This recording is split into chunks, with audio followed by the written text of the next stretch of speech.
Ce qui a été vraiment moteur dans l'écriture de ce livre, c'est la découverte d'une parole de Bossuet dans son discours de réception à l'Académie française. Donc justement, le moment où Bossuet reçoit les honneurs, entre dans la gloire. Et dès le début de ce discours, Bossuet dit qu'il y a deux sortes de gloire, et il prétend reprendre Cicéron, la gloire des héros et la gloire des poètes.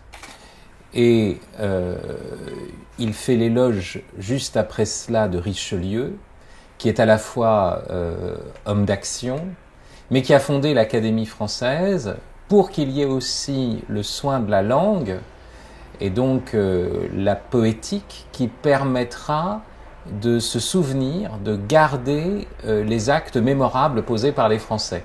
La question est la suivante, c'est-à-dire que qu'est-ce que c'est que la gloire? La gloire, c'est pas simplement l'exploit qui a été accompli, c'est pas le bien exceptionnel qu'on a fait, c'est le retentissement de ce bien, son rayonnement, sa répercussion par la déesse aux 100 bouches, celle de la renommée.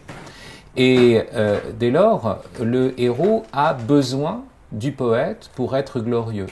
Victor Hugo avait encore une très grande conscience de cela, puisque dans les Voies intérieures, dans sa préface, il dit aussi qu'au fond, il y a des faits qui sont posés par des hommes politiques, mais ces faits acquièrent le caractère d'événements historiques à partir du moment où il y a eu un poète pour les faire passer dans les mémoires. Dans un premier temps, on pourrait dire, il y a d'abord l'action du héros, puis il y a le poète qui la chante.